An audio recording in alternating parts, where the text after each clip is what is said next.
is going to be just on painting with your watercolors.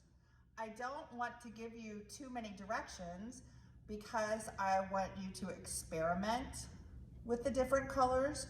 I want you to practice mixing colors, and I want you to practice taking care of your paints and taking care of your brush. Today I'm going to teach you a technique called a watercolor wash. And a wash is a way of painting where you use a lot of water on the paper and colors can mix on the paper.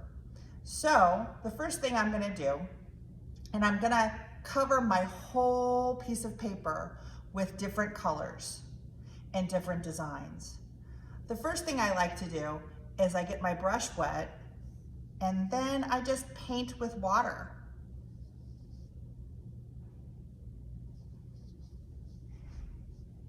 Maybe I'll paint an organic shape with just water.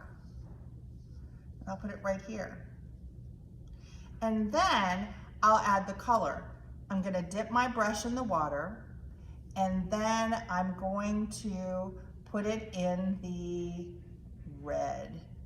And remember, when you put paint on your brush, it's like you're petting a baby bunny.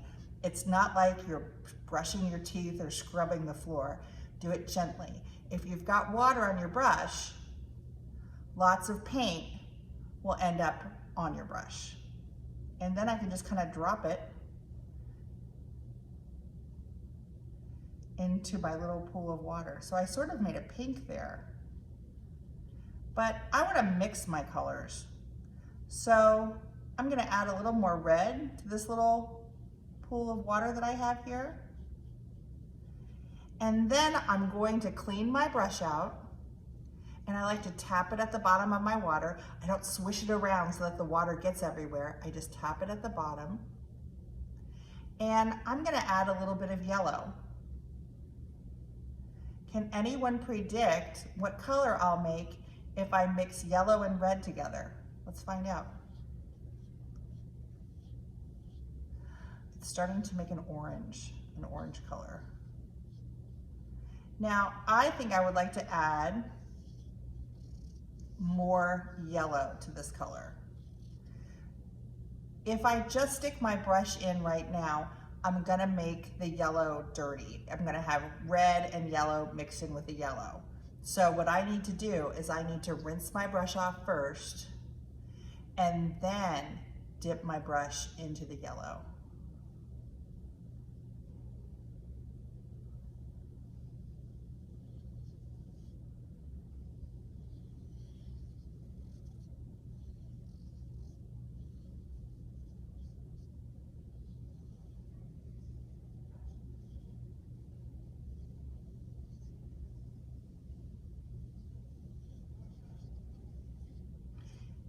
I think I'd like a little more red. So I'm gonna clean my brush out, tapping it on the bottom of the container of water, and then I dip it into the red.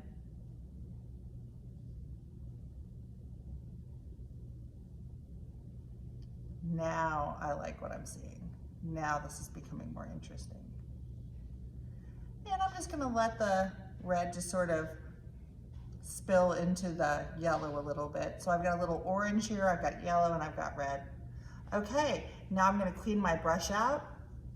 Maybe the next two colors I'm gonna mix are blue and yellow. Let's see what happens. So this time, I'm gonna start with a dry piece of paper, but I'm gonna have a lot of water on my brush. So I dip my brush into the blue, just like you're petting a baby bunny. Hello, bunny. And maybe I'll make another kind of organic shape.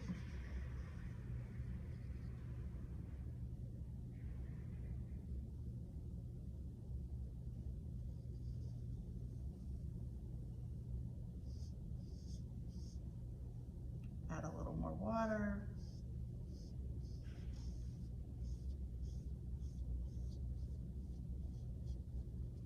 Now, what do you think will happen if I mix yellow into the blue? Let's find out. Should I just put my brush into the yellow? No, I need to clean my brush out first. So I'm gonna tap it at the bottom of the water container, stick my brush in the yellow. Let's see what happens. It's starting to turn green.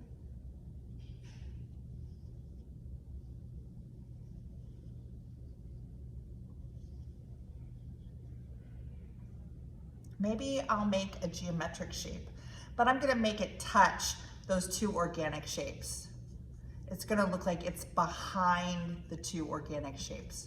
So I'm gonna tap my brush. Maybe this one, I'm gonna make purple. So I'm gonna put my brush in the purple, and I'm gonna make some straight lines, and it's gonna stop right there. I'm gonna make another straight line. I'm gonna make another straight line. This is sort of like a square that's behind those organic shapes. It looks like it's behind because I stopped painting as soon as I ran into one of the organic shapes. That's called overlapping. The organic shapes look like they're overlapping that purple square. Now, if my colors start to run into each other a little bit, that's okay. This is painting. We like it when the colors sort of mix. In fact, what color would I make if I add a little red to this purple square? Let's find out. I'm gonna rinse my brush off. I'm gonna dip it into the red.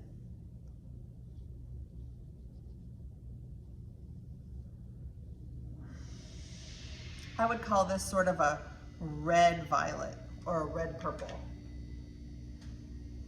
Okay, I'm gonna keep painting.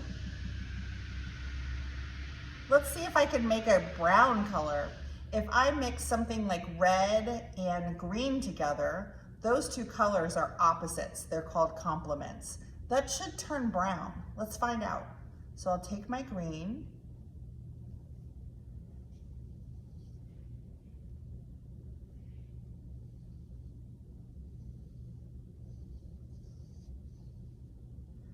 and if I mix some red into the green, it should turn black or brown. Let's find out.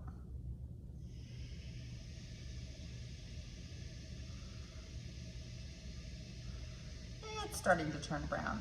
If I add a little bit more green, then you'll really see it. Let's see if I can do that. Making new colors is all about the amount of colors you use. It's sort of like a recipe. The recipe for brown is half red and half green. And if you don't get the recipe quite right, the color doesn't turn out the way you want it to. Yeah, I think this is sort of a reddish brown right now.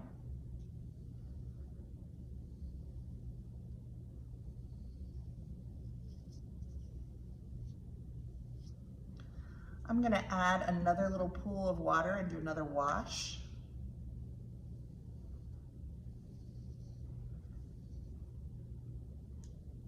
Maybe I'll make this another geometric shape. I think I'm gonna make a triangle. And I think I'll add blue to this one, just blue. So it's just like you're petting a bunny.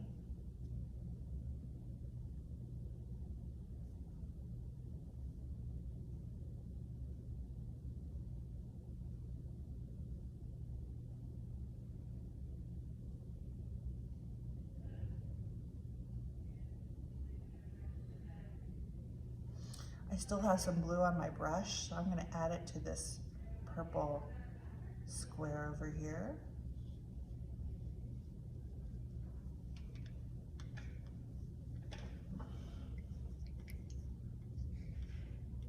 Maybe I'll add a little bit of green to my blue triangle.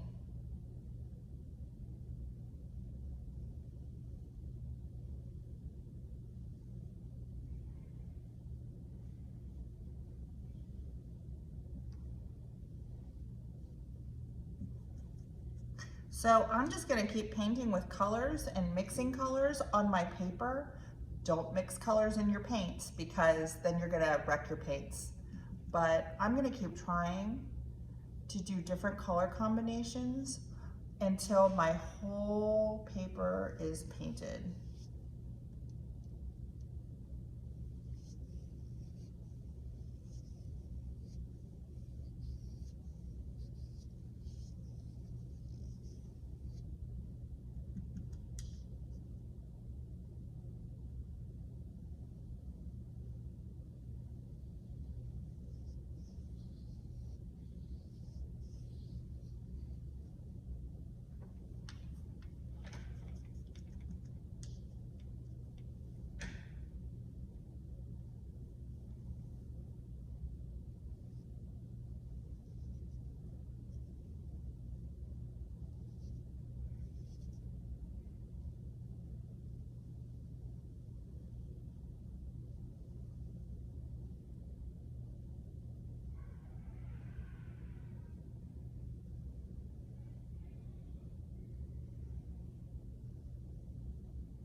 I just need to make sure that all of my shapes touch each other. Now, when you get finished painting your watercolor shape picture, there's something extra that you can add that sometimes adds an interesting texture after your painting dries. And if you have this and you'd like to try it today, go ahead. If you don't have this ingredient for your painting, don't worry about it. You can try it some other time. Sometimes if you add salt to a watercolor painting, it adds an interesting texture after your painting dries. So I happen to have some salt, and let's see what it does. Because this is wet, the salt is going to absorb some of the paint. And after it dries, it'll make an interesting texture. I hope you all enjoy making new colors today, and I hope that you take your time on your painting and remember to clean out your brush every time you want to choose a new color with your watercolors. Have fun.